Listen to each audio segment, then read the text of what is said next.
A Soso Produções convida você a se tornar um patrocinador. Semeie no nosso ministério. Com a sua oferta poderemos produzir muito mais vídeos. Este é um ministério independente e, por isso, precisa da sua participação. Inscreva-se no canal e compartilhe os vídeos. Seja um multiplicador desta visão.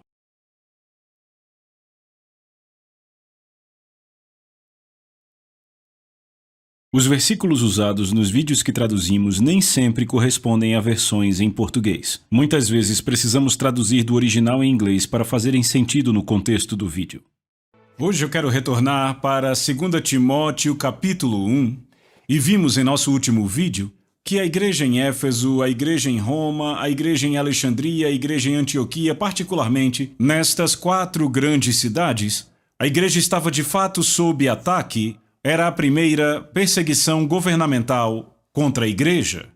Vejam, eu entendo que muita gente acha que a igreja sempre foi perseguida pelo governo, mas nem sempre foi assim. Não houve perseguição legal ou oficial em todo o império do governo contra a igreja até o ano 64. Toda a perseguição anterior a este momento era uma perseguição religiosa.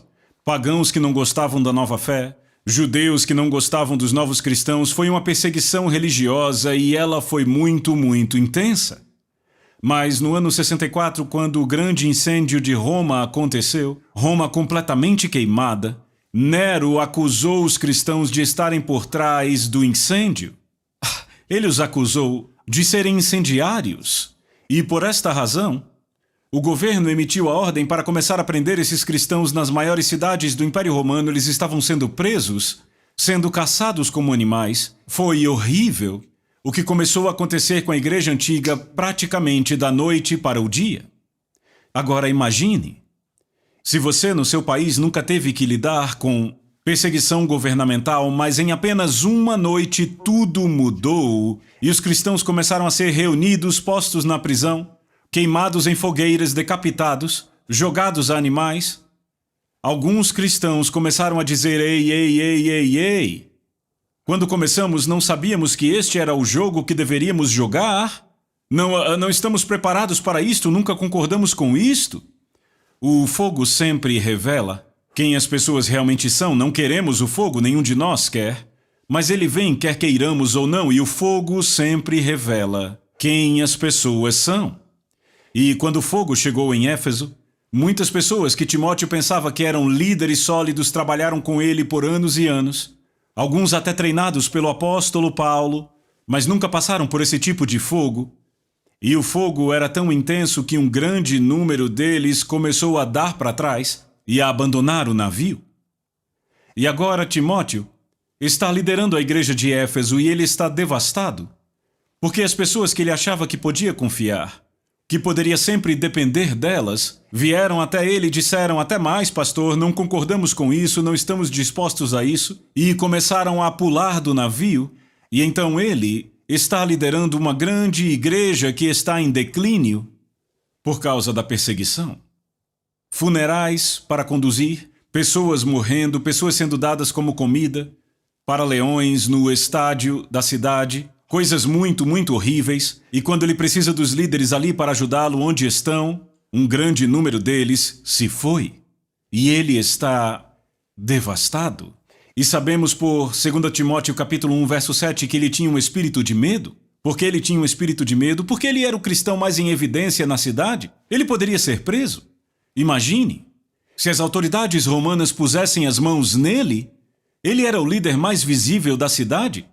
Imagine que tipo de morte miserável eles iam dar a ele, apenas para assustar todos os crentes sobreviventes. E Timóteo sabia: se puserem as mãos em mim, não dá para saber o que farão comigo, e ele sabia que poderiam bater na porta dele a qualquer momento.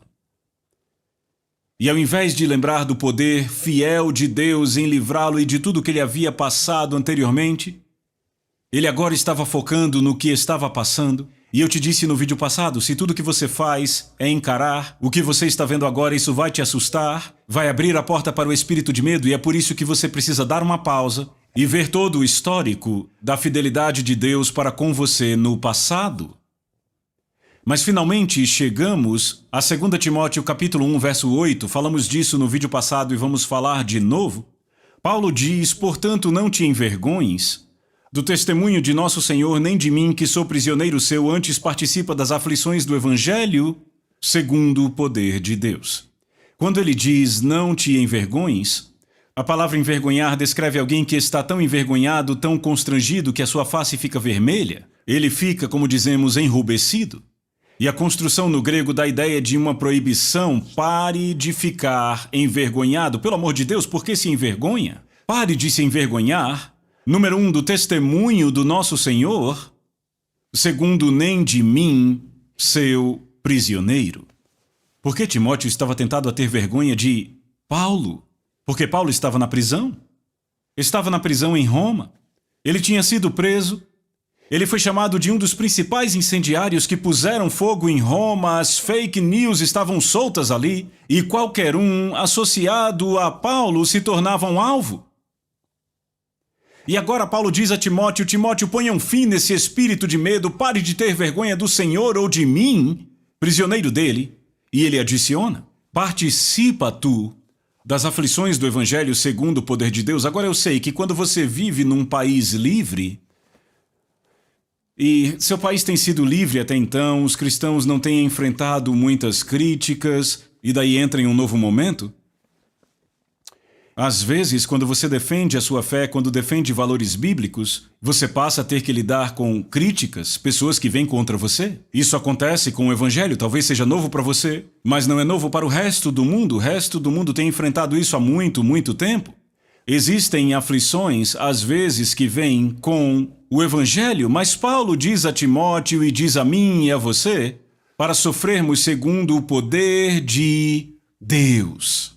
E segundo vem da palavra grega kata, e a palavra kata descreve algo que vem dominando, subjugando, conquistando. E aqui temos uma promessa divina de que se você está lidando com dificuldades por causa do Evangelho, o poder de Deus vai aparecer em você.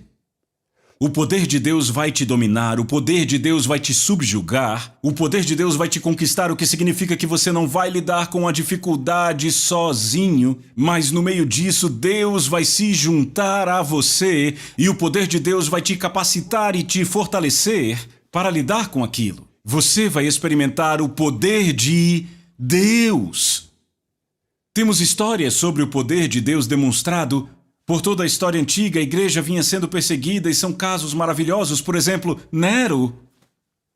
Quando ele queimava cristãos no seu próprio quintal, os mergulhava em alcatrão, os amarrava em postes e ateava fogo neles. Ele queria ouvi-los gritar de pavor.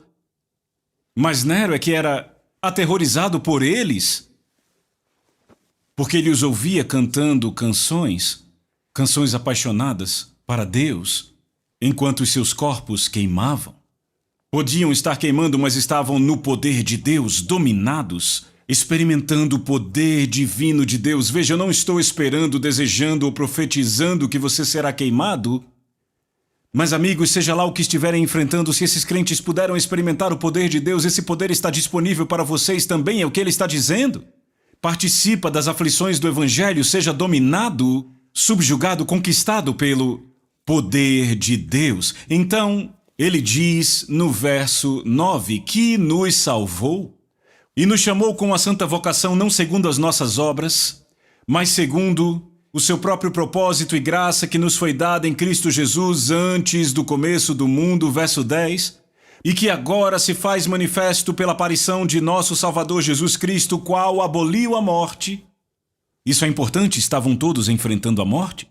Aboliu a morte, trouxe vida e a imortalidade à luz, e ele adiciona por meio do Evangelho. Guarde isso, por meio do Evangelho. E então no verso 11 ele diz para o qual. O que isso significa? Para este Evangelho, para este grande e glorioso Evangelho, ele diz, eu fui nomeado pregador e apóstolo e mestre dos gentios. Ele está magnificando o seu ofício. Ele diz, foi para este grande, glorioso e poderoso evangelho libertador que eu fui nomeado pregador e apóstolo. e mestre dos gentios, e aí ele adiciona no versículo 12, por cuja causa sofro também estas coisas. Mas não me envergonho, porque eu sei em quem tenho crido e estou convencido de que ele é poderoso para guardar o que tenho confiado nele até aquele dia. E eu vou usar as minhas notas porque eu tenho coisas maravilhosas para compartilhar com vocês hoje, mas notem que ele diz: eu fui nomeado pregador e apóstolo e mestre dos gentios, por cuja causa sofro também estas coisas. Paulo conseguia manter tudo bem claro em sua cabeça. E você tem que ter isso claro também. Quando ele sofreu um ataque, pessoas começaram a falar coisas horríveis que não eram verdade, e lá estava ele preso, acusado de ser um incendiário. Número 1, ele sabia a verdade. Ele não era incendiário e não tinha cometido crime algum. Você precisa saber a verdade a seu respeito e estar confiante e livre em sua consciência. Paulo estava livre, ele sabia quem ele era. Ele disse: ei, eu não cometi crime algum. Deste grande e glorioso evangelho eu fui nomeado pregador e apóstolo e mestre dos gentios, por cuja causa? É por causa do chamado em minha vida. Foi por causa do evangelho que este ataque foi disparado. Paulo conseguia manter isto bem claro. Não era algo pessoal contra ele, era por causa do chamado. Tratava-se da mensagem, o diabo estava atrás da mensagem e ele estava atrás do homem que carregava a mensagem. Nós carregamos luz e Satanás odeia a luz e os que carregam a luz. E Paulo entendeu, não é sobre mim, é sobre o meu chamado, é sobre a mensagem. Deste evangelho eu fui nomeado pregador e apóstolo e mestre dos gentios, e é por isto que eu estou sofrendo estas coisas. E a palavra sofrer aqui é a palavra grega pasco, e a palavra pasco é uma palavra grega muito importante que carrega principalmente a ideia de um sofrimento emocional que é muito forte em relação aos sentimentos. Sofrimento emocional. Que tipo de sofrimento emocional Paulo estava enfrentando enquanto estava na prisão? Ele sabia que o mundo inteiro estava falando dele, e o mundo inteiro naquela época era o mundo do Império Romano. O mundo inteiro do Império Romano ouviu sobre aquele criminoso notório que havia sido preso, que era um dos principais líderes, que planejou o plano para incendiar toda a Roma. Paulo estava na prisão e emocionalmente ele sabia: tem um monte de notícia ruim aí fora sobre mim que não é verdade, e não apenas isto. Em 2 Timóteo capítulo 4, ele diz que quando foi ao seu primeiro julgamento, quando ele foi preso, todos os seus amigos o abandonaram. Eles fugiram dele, eles o deixaram na mão no pior momento possível, e agora ele estava na cadeia. E Paulo diz: sabe, eu passei por muito trauma emocional no meio destes eventos. Mas ele diz: mas eu não me envergonho. E a palavra envergonhar vem da palavra grega que significa estar em desgraça. Ele diz: eu não estou em desgraça. Significa ser envergonhado, estar em constrangimento. É a mesma palavra para enrubescido. A sua face fica completamente vermelha. De vergonha, ele diz: eu não me envergonho, eu não me constranjo, porque eu sei em quem eu tenho crido. As palavras eu sei vêm da palavra grega eido, que descreve um conhecimento adquirido por uma experiência pessoal ou uma observação pessoal. E era o mesmo que dizer: sabe, eu já tive muitas experiências com Deus, e baseado na minha experiência com Ele, nas coisas que já observei sobre a obra dele na minha vida no passado, tem algumas coisas que eu sei, e eu sei em quem eu tenho crido. E eu estou convencido que ele é poderoso para guardar o que tenho confiado nele até aquele dia. Circule essa palavra convencido na sua Bíblia. Ela vem de uma forma da palavra grega peitho, que é muito, muito importante. A palavra peitho descreve alguém que está convencido, ou até melhor, alguém que foi persuadido a acreditar, alguém que foi influenciado para sair de uma opinião para outra opinião. E como resultado, agora ele tem uma absoluta confiança, ele está convencido até o núcleo do seu ser. Ele agora tem uma certeza sólida e absoluta, mas a palavra peitho nos diz que ele não começou com essa certeza tão sólida. Ele teve que falar com si mesmo para consegui-la. É isso que a palavra peitho significa. Bem, ali está Paulo na prisão.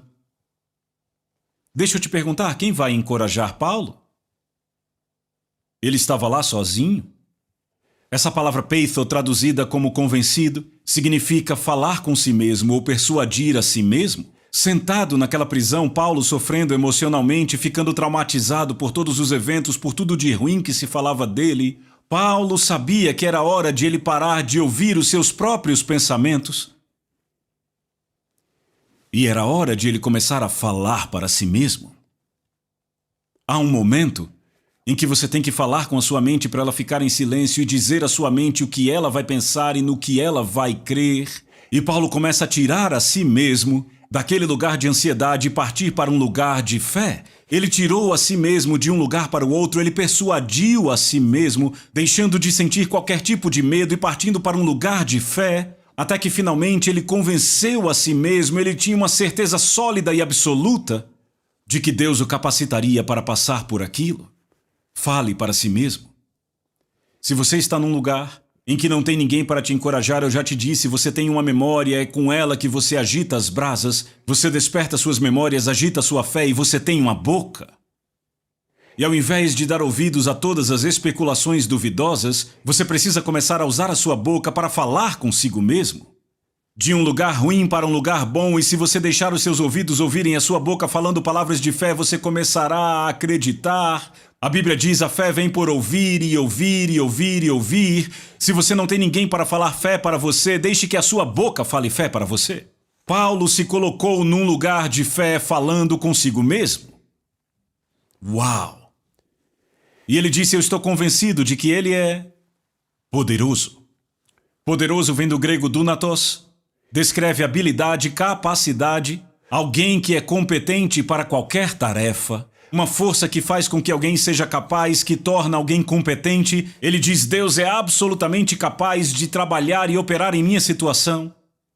Mesmo que naturalmente ele se perguntasse se tudo acabaria bem, ele falou consigo mesmo, peitho, até chegar nesse lugar de fé. Pois eu sei em quem tenho crido e estou convencido. É uma certeza sólida e absoluta, peitho, eu falei comigo até chegar nesse lugar de confiança e eu estou convencido de que ele é poderoso para guardar o que tenho confiado nele até aquele dia. A palavra guardar é uma palavra grega que significa salvar, proteger, preservar ou cuidar. Poderíamos traduzir, ele é poderoso para salvar, proteger, preservar, cuidar. Mas esta palavra guardar, especificamente é uma palavra grega que descreve uma guarda militar que demonstra uma vigilância ininterrupta para guardar um território que lhe foi atribuído. Era a mesma palavra usada para descrever a vigilância ininterrupta de pastores, cuidando e guardando seus rebanhos, pelos quais eram responsáveis, e ao usar esta palavra guardar, o apóstolo Paulo diz, ei, eu sou o território dele, eu pertenço a ele, eu chamo ele de Senhor da minha vida, eu fui atribuído a ele, e ele vai agora me guardar como a grande guarda militar que ele é. Deus vai usar vigilância ininterrupta para cuidar de mim e me manter. Eu sou sua ovelha, ele é o meu pastor. E assim como um pastor que demonstra vigilância ininterrupta para cuidar do seu rebanho, ele está cuidando e olhando por mim. Entende? Paulo falou consigo mesmo até chegar numa boa posição de fé. Ele diz, ele é poderoso para guardar o que tenho confiado nele, até aquele dia. A palavra confiado vem do grego paratheke, que é uma palavra maravilhosa. Para significa juntamente com, tipo andar junto ao lado de algo.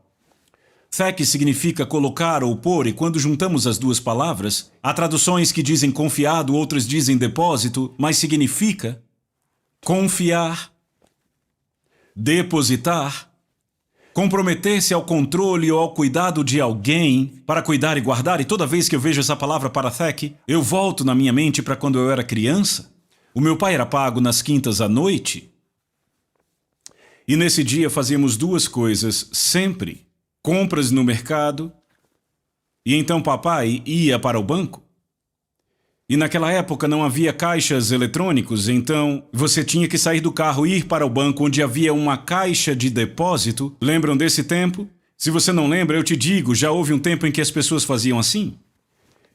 Havia como uma manivela, algo para abrir o depósito. Era uma caixa de depósito ou um repositório. E uma vez que você punha o dinheiro dentro e fechava, não dava para voltar atrás. Ninguém mais poderia tirar. Você não conseguia tirar. Você não conseguia. Uma vez que você colocava dentro e fechava a porta, você estava depositando aquilo no banco. Aquilo não estava mais disponível, não estava mais ao seu alcance, você não podia tirar. E Paulo diz: ei, eu me comprometi nele até aquele dia, eu ando agora juntamente com Cristo, até que eu ponho a minha vida dentro dele, eu estou nele, ninguém mais pode tirá-la, eu mesmo não consigo me tirar dele, eu estou nele, eu estou trancado nele. Não há lugar mais seguro do que este. Uau! Paulo se fez entrar neste lugar de fé, uma certeza sólida. Você também pode fazer isso, não importa onde esteja. Seja com amigos por perto ou ninguém por perto, você tem sua boca. E você pode, convencer a si mesmo, persuadir a si mesmo a entrar num lugar de fé. Foi o que Paulo fez, ele estava numa prisão sozinho. Em 2 Coríntios 12:7, Paulo diz: e para que eu não me exaltasse acima da medida pela abundância das revelações, foi-me dado um espinho na carne, um mensageiro de Satanás para me esbofetear, para que eu não me exaltasse acima da medida. E claro, na minha tradição, na igreja onde eu cresci e aprendi, me diziam que Paulo tinha um problema com arrogância e orgulho. E então Deus liberou um demônio para mantê-lo humilde. Mas ei, o diabo nunca vai manter ninguém humilde. O diabo é o autor do orgulho. Se um demônio fosse enviado para ele, o demônio teria feito ficar pior. E também me ensinaram que o espinho na carne era algum tipo de doença como epilepsia. Na minha igreja em particular nos diziam que Paulo tinha olhos lacrimejantes. Eu li em um documento dizendo que ele era corcunda e que tinha pés tortos. Bem, você não encontra nada disso na Bíblia, é apenas tradição religiosa, dizeres de homens. Então o que era o espinho na carne? Bem, veja esse versículo, eu quero que você veja o que dispara um ataque. Primeiro ele diz: e para que eu não me exaltasse acima da medida pela abundância das revelações. Exaltar acima da medida as pessoas tomam como se fosse orgulho. Mas não significa isso não. Não significa isto. Vem da palavra grega huperaio, que é composta da palavra huper e da palavra raio. Huper significa em cima, acima e além. Retrata algo que está além da medida e transmite a ideia de algo que é maior, superior, melhor, mais elevado, de primeira classe, primordial, inigualável e insuperável. Descreve algo que é o melhor da linha, de primeira classe, incomparável e inigualável, que não tem rivais entre qualquer pessoa ou coisa.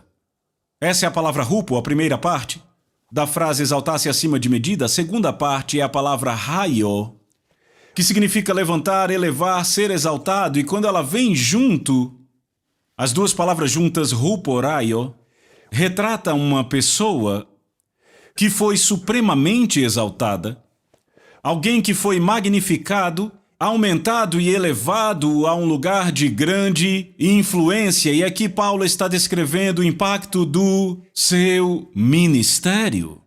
O seu ministério foi a lugares que ninguém mais havia ido. Ele pregou para reis e governadores. Ele teve impacto como ninguém mais. E aqui Paulo está reconhecendo o impacto do seu ministério. Ele fala pela abundância das revelações. A palavra abundância é huperbalo, que é maravilhosa. Composta de duas palavras, huper e balo. A palavra balo significa atirar ou lançar.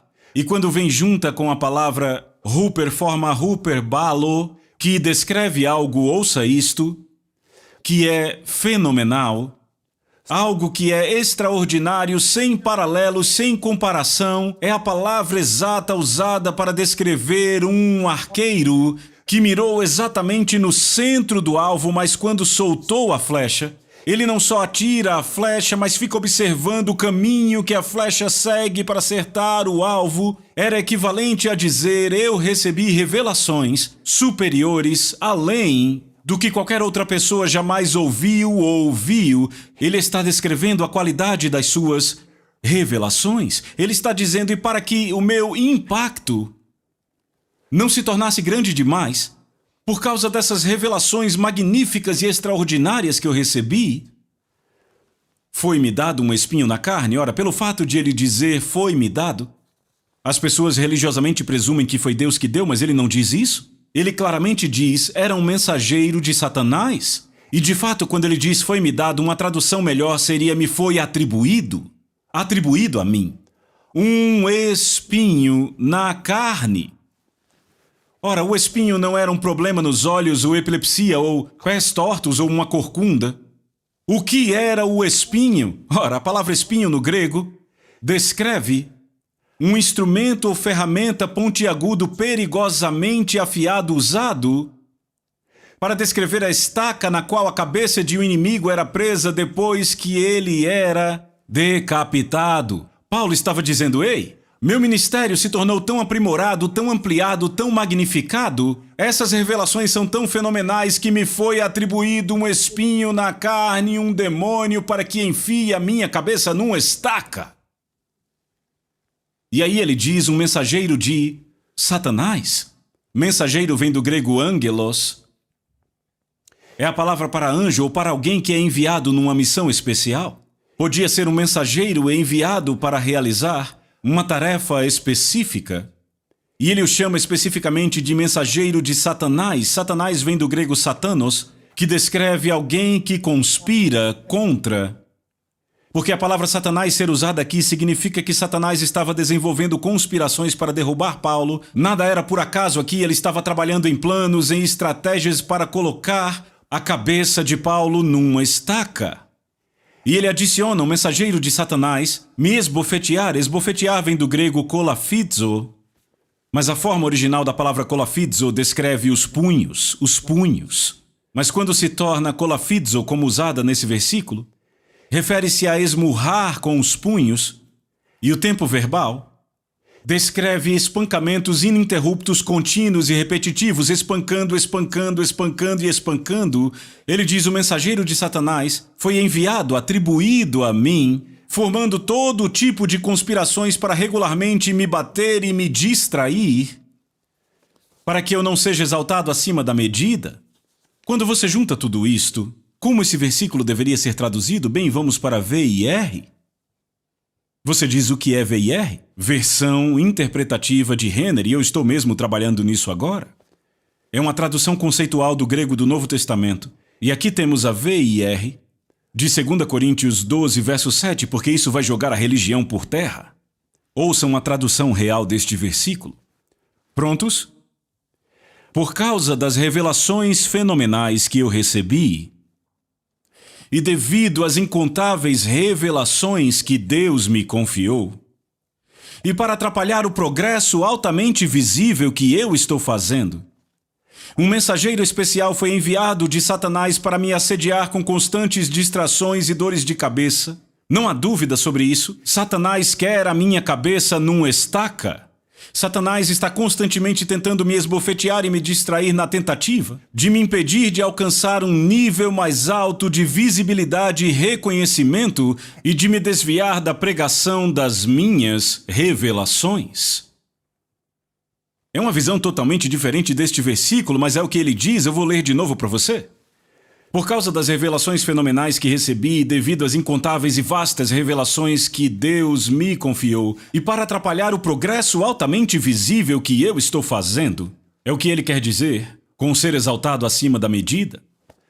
Um mensageiro especial foi enviado de Satanás para me assediar, com constantes distrações e dores de cabeça. Não há dúvida sobre isso, Satanás quer a minha cabeça numa estaca. É o que a palavra espinho significa. Satanás está constantemente tentando me esbofetear e me distrair na tentativa de me impedir de alcançar um nível mais alto de visibilidade e reconhecimento e de me desviar da pregação das minhas revelações. Isso é impressionante quando você considera o que a versão King James diz. 2 Coríntios 12, 7, para que eu não me exaltasse acima da medida, pela abundância das revelações foi-me dado um espinho na carne, um mensageiro de Satanás para me esbofetear, para que eu não me exaltasse acima da medida. Para que eu não me exaltasse acima da medida literalmente significa para me impedir de alcançar um nível mais alto de visibilidade e reconhecimento e me desviar da pregação das minhas revelações. Então Paulo, nesse versículo, diz: quer saber por que o ataque acontece? Eu te digo. Quando você está na iminência de um grande rompimento, quando você está realmente progredindo, o diabo não vai ficar apenas sentado do seu lado olhando para o nada, vendo você alcançar lugares maravilhosos. Ele, como a palavra Satanás diz, Satanos, vai começar a desenvolver conspirações para te atrasar e te tirar do jogo. E quando você se tornar extremamente ameaçador para o reino das trevas, ele vai fazer tudo o que puder para pôr a sua cabeça numa estaca. Ora, por que isso é tão importante? E por que Paulo, em 2 Timóteo capítulo 1, por que ele é tão claro neste entendimento?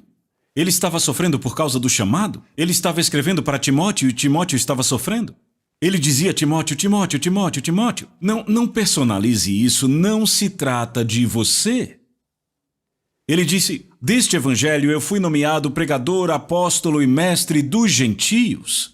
Por cuja causa? É por causa disto, por causa do meu chamado, por causa do evangelho que me foi confiado, por causa dessas revelações que eu prego, por cuja causa sofro também estas coisas. Uau! Mas não me envergonho. Não me envergonho. Ele sabia quem ele era e sabia quem não era. Você sabe, você precisa saber quem é. Quando você entra no ministério, na vida pública, fala-se muito sobre você, pessoas que nunca te conheceram, que não sabem nada sobre você, mas ouvem algo sobre você e saem repetindo como se fosse um fato e não têm nem ideia do que estão falando. Por isso é importante você saber quem você é, você precisa saber quem você é.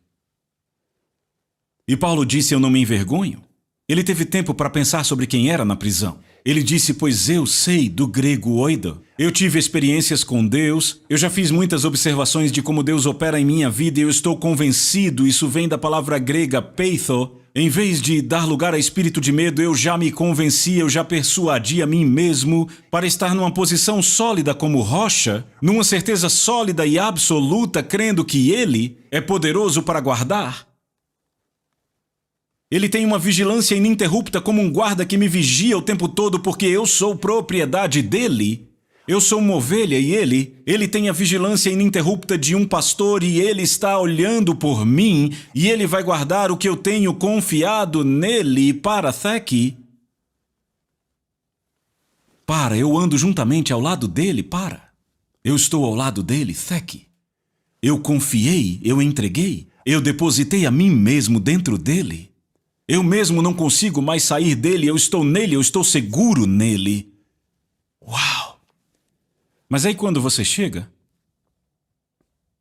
em 2 Timóteo 1, verso 14, ele continua dizendo a Timóteo: guarda essa coisa boa que foi confiada a você. Guarda o bom depósito pelo Espírito Santo que habita em nós.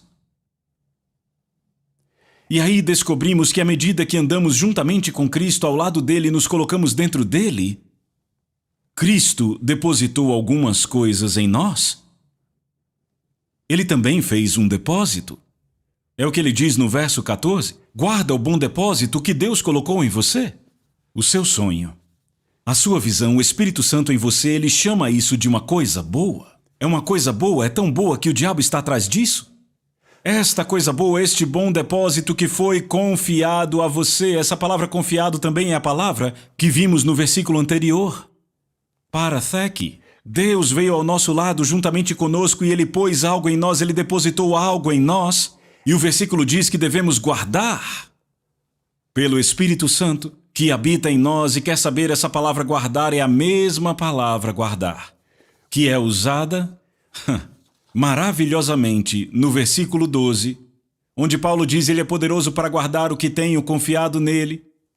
A mesma palavra é usada aqui, o que significa que guardar, a palavra grega tareo, a vigilância ininterrupta de um soldado que anda sobre uma propriedade cuja guarda foi atribuída a ele, ou ainda, a vigilância ininterrupta de um pastor que foi designado para vigiar uma ovelha ou um rebanho de ovelhas.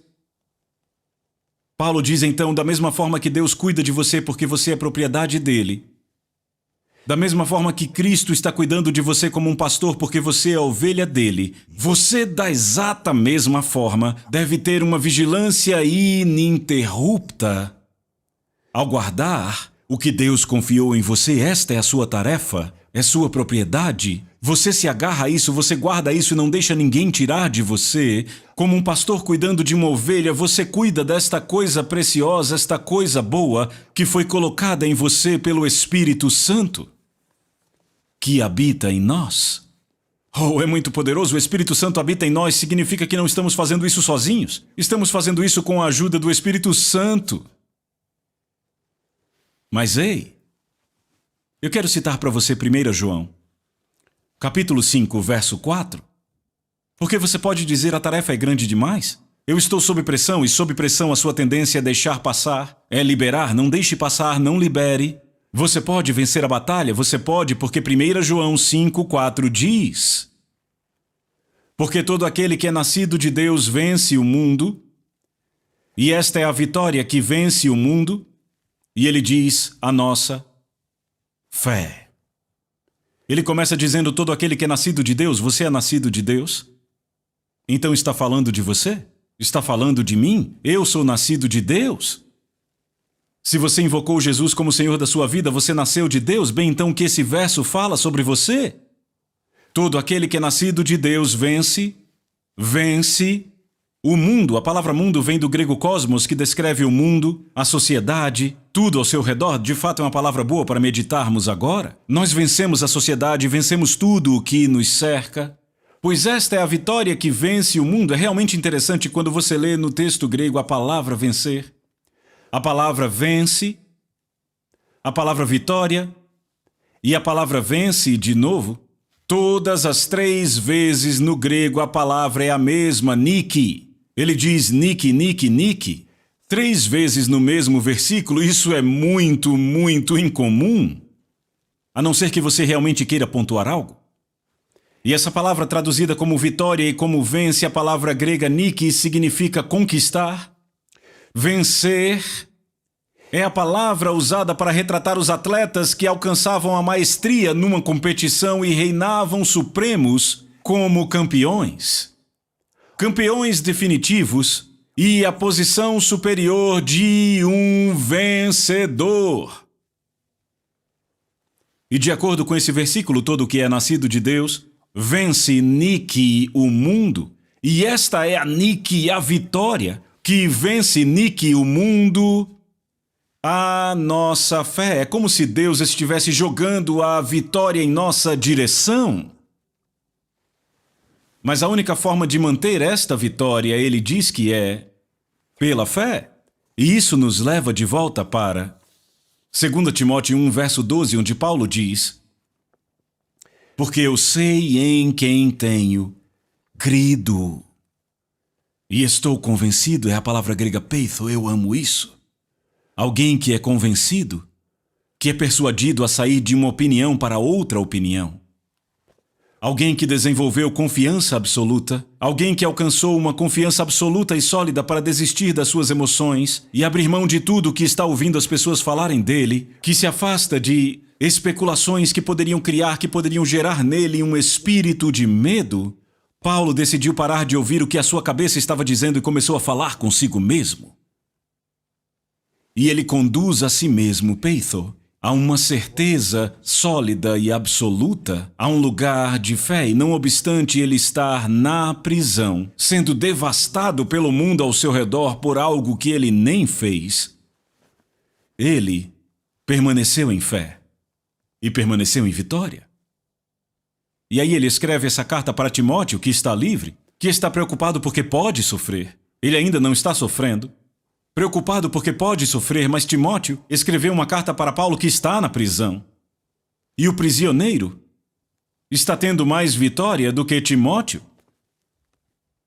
Porque ele não está sendo controlado por espírito de medo. Timóteo está. E mesmo na prisão ele está em melhor forma do que Timóteo, que está livre. Porque Paulo escolheu permanecer num lugar de fé e não dar espaço a um espírito de medo. E meu amigo, se você está com um espírito de medo, eu o repreendo em nome de Jesus. É um espírito. Você tem que se impor sobre ele. Assim como ele veio, vai te deixar, eu repreendo esse espírito em nome de Jesus e eu te encarrego De começar a usar a sua boca para falar palavras de fé e se colocar em uma posição em que você está convencido, sólido como uma rocha até o seu núcleo, de que Ele é capaz de guardar o que quer que você tenha entregue em suas mãos? A Soso Produções convida você a se tornar um patrocinador. Semeie no nosso ministério. Com a sua oferta poderemos produzir muito mais vídeos. Este é um ministério independente e, por isso, precisa da sua participação. Inscreva-se no canal e compartilhe os vídeos. Seja um multiplicador desta visão.